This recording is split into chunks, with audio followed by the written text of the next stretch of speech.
अंदर ही रहो तुम, इसी काबिल हो। आपको ऐसा क्यों लगता है कि मैं उसको नहीं समझाती? गुनाहगार है। क्या बकवास कर रही थी तुम बाहर? हाँ, तो बहुत बार समझा चुकी हूँ। मैंने गलत इंतखाब कर दिया।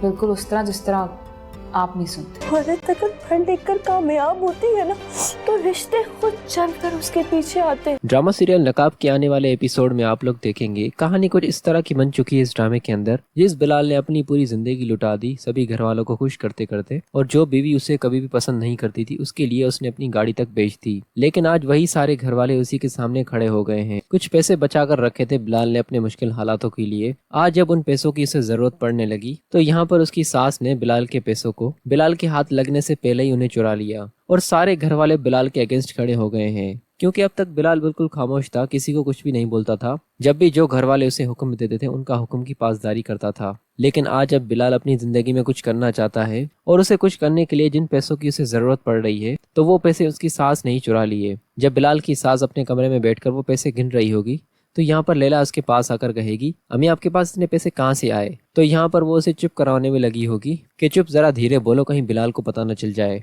लैला कहेगी, बिलाल, यहाँ पर बिलाल का जिक्र कहाँ से आ गया? यहाँ पर उसकी माँ उसे साफ साफ बता देगी कि मैंने बिलाल के पैसे चुराए हैं। लेकिन लैला कहेगी, मगर मम्मा आपने ये क्यों किया है? उसकी माँ कहेगी, अभी मैं तुम्हें कुछ भी नहीं बता सकती, फिलहाल मैं जो कुछ करना चाह रही हूँ मुझे वो करने दो। इन दोनों की बातें इस तरह की सुनकर बिलाल आ जाएगा, और बिलाल को वैसे ही अपनी सास पर शक हो चुका था। यहाँ पर अपनी सास के सामने खड़ा होकर कहेगा, आपको ये सारा तमाशा करने की क्या जरूरत थी? अगर आपको पैसे चाहिए थे तो आप मुझसे मुंह से मांग लेती, लेकिन आपको यूं चोरी करके पैसे नहीं उठाने चाहिए थे। और उसकी सास उस पर ये इल्जाम भी लगाएगी कि तुमने इतने सारे पैसे बेईमानी से जमा किए हैं, तुम्हारे पास तो ढंग के पहनने के कपड़े भी नहीं थे, और इतने सारे पैसे तुम्हारे पास ऐसे कहाँ से आ गए? जरूर तुमने कुछ ना कुछ घर में किसी न किसी कोई ना कोई चीज उठाकर बेची होगी। अब बिलाल बेचारा काफी परेशान हो चुका है। जब से उसके माँ बाप इस दुनिया से गए हैं तब से बिलाल के साथ घर में कोई भी अच्छा सलूक नहीं करता। सभी लोग बस उसको नौकरों की तरह ट्रीट करते हैं, और घर में जो मुलाजमों के काम होते हैं वो सारे काम बिलाल के सुपुर्द कर देते हैं। लेकिन आज जब बिलाल अपनी मेहनत की जमा की हुई कमाई को अपनी जिंदगी में कुछ करना चाह रहा है तो यहाँ पर सारे घर वाले उसका साथ देने के बजाय उसके सामने खड़े हो चुके हैं। लेकिन इन सभी लोगों में एक वाहिद ईमान ही होगी जो ऐसे मुश्किल वक्त में बिलाल का बहुत साथ देगी और उसके साथ ज्यादा से ज्यादा टाइम गुजारने की कोशिश करेगी।